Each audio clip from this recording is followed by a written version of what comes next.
Chapter 18. Miss Adler? Matt asked. He was in the aisle seat at the black lab table on the right side of the room in the front row. Each of the 10 rows had 2 rectangular lab tables with sinks in the middle and 3 stools. In front of each stool was a natural gas valve for connecting Bunsen burners. The narrow aisle between the tables had worn tiles from the years of Miss Adler's pacing while she lectured. There was a plethora of lab equipment on shelves around the room: microscopes, diagrams and models of the human body, and dissection pans from when they dissected pig fetuses. Jason Carlander threw up on Andrea Lee's shoes that day, Matt thought, fighting not to laugh out loud. OMG, it was hilarious. As well as beakers, Erlenmeyer flasks, tubes, a real human skeleton, and chemicals. There was a poster hanging on the whiteboard behind Miss Adler's desk, at the head of the class, in the center, facing them, of a DNA strand. Curiously, it displayed an additional branch jutting out from the top of the helix. The classroom smelled of bleach and formaldehyde. Matt cautiously raised his hand. "You're not serious about this, are you?" Miss Adler closed her eyes behind her spectacles. Her hair buns seemed to tighten. Is it the same every year, she wondered? Is it harder? She didn't know anymore. The years bled into each other. The children were faceless, nameless entities. She taught 9th grade science to observe her subjects and to get to this point, this test, on this day, the last day of the school year. Is each generation destined to be more difficult than the last? Miss Adler opened her eyes. She sent Matt a look that made him swallow hard. There were times she regretted her decision to teach, times like this in particular. "What part of my instructions did you not understand, Master Gardner?" Miss Adler asked. "My B and C group classes had no trouble." Matt struggled. He paused when Ricardo, sitting behind him, snickered. "Shove it, Ramirez," he whispered out of the corner of his mouth. Ricardo snorted. Dabney said, "Like it's Ricardo's fault you're a moron?" "Dabney?" Ricardo asked. He was across the aisle from him. "Shut up before I crack you one in the mouth." Jeremy was behind Ricardo, next to Craig. Ricardo was serious. Jeremy could tell by his tone of voice. "As if," Dabney cried. He pushed his hair out of his eyes. "Like you have the nuts? My family owns Lancaster. You'd better remember that." Ricardo clenched his fists. Miss Adler firmly tapped on the top of her desk with the tip of her pointer. There were only 25 minutes left before the bell rang. She released her class on Lancaster for their summer vacation. She had a final task for them. This was infinitely more important than posturing. "If you gentlemen are through," Miss Adler asked, glaring at Dabney. She ignored Ricardo altogether. Dabney lowered his gaze from her unblinking stare. He wasn't sure why she disliked him so much, but everyone else did, so why not? It wasn't like Dabney cared.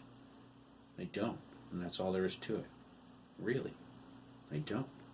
No fooling." He glanced at Jeremy. Jeremy returned a sympathetic expression.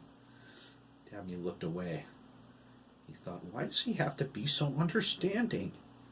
Come on, I can hate him. I can. Oh, nuts. Miss Adler said, "Then let us begin, shall we?" She stood, adjusted her skirt, and moved to the front of her desk. Her face was tight and drawn. She crossed her arms over her breasts and looked down at Matt, who cringed. "Yes, Master Gardner," she said, "I am serious.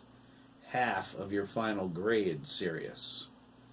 A collective gasp passed through the room. "Half?" they cried. Of the 15 students in her class, only Brenda Pinkwell, the pudgy girl in the back row next to Andrea Lee, said nothing. Miss Adler scowled, reading her thoughts. Brenda was building the courage to say that no teacher could make her do what she didn't want to do. Miss Adler spoke first. "This is my class, Miss Pinkwell. I can do what I wish.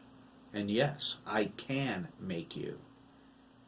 "How did you know I—" Brenda began. "Duh," Jeremy thought. Craig looked at him. He nodded. "They don't call Miss Adler the Hill Witch for nothing," they thought. "Any more questions?" The room was silent. Miss Adler reached for her clipboard.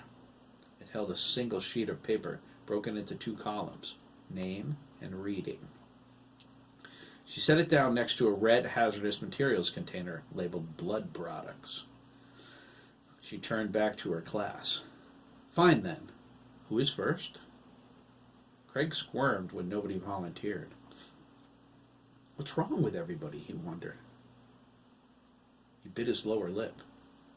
Didn't we spend the last 2 weeks studying diabetes? What's so hard about taking a blood sugar test? All we have to do is prick our fingers with the lancet, put a drop of blood on the stick, slide it into the reader. How hard is that? Is it the pain? Are they afraid it will hurt? What's a needle prick compared to... Craig shook his head as this morning's events intruded into his thoughts. He forced the memory away. The sound of the falling leather belt as it lashed against his back and buttocks, the pain of each strike, and the breath, his father's horrid breath, the stench of bourbon that was so familiar. "No!" Craig cried, jumping up from his stool. He gasped, his face flushing. Everyone was staring at him. The stares melted into laughter. He blushed even more. They were laughing at him. Again. He made a fool of himself. Again. No, Craig thought. Not everyone. Craig's hazel eyes fell on the one person who wasn't laughing. The one who never did. Sympathy was the only emotion in his intense blue eyes. Jeremy's always like that, isn't he? "Are you volunteering to go first, Master Dougan?" Miss Adler asked. She slid her spectacles down to the end of her nose and looked over them. "Or is this some new dance you would like to teach the rest of the class?" Their laughter erupted once more. Craig's face shone like a stoplight. He reached down, picked up his empty backpack, and slung it over his shoulder. He slipped through the tables to the front of the room and stood there looking at the floor. Jeremy felt Craig's isolation, got up, and fell in next to him. He leaned over and whispered, "Forget them, Craig. They're idiots." Jeremy took the test first. He signed his name on the line marked number 1. Craig noticed Jeremy was left-handed. He wondered why he never realized that before. Jeremy put a drop of his blood on the stick and slid it into the reader. Miss Adler looked down at the result, disinterested. Normal. She pointed to the box next to his signature. Jeremy wrote in the result. Craig looked at it curiously and took the test too. His was likewise normal. He filled in his reading. To their mutual surprise, Miss Adler dismissed them. She deposited their number sticks into the hazardous materials container. "But," Jeremy said, "class isn't over for another 20 minutes, Miss Adler." "You are the dense one in your family, Master McKee?" Miss Adler asked. "If I remember correctly, your brother took the test first last year, too. Do you know I barely finished saying 'you may go' before he was out the door and down the hall?"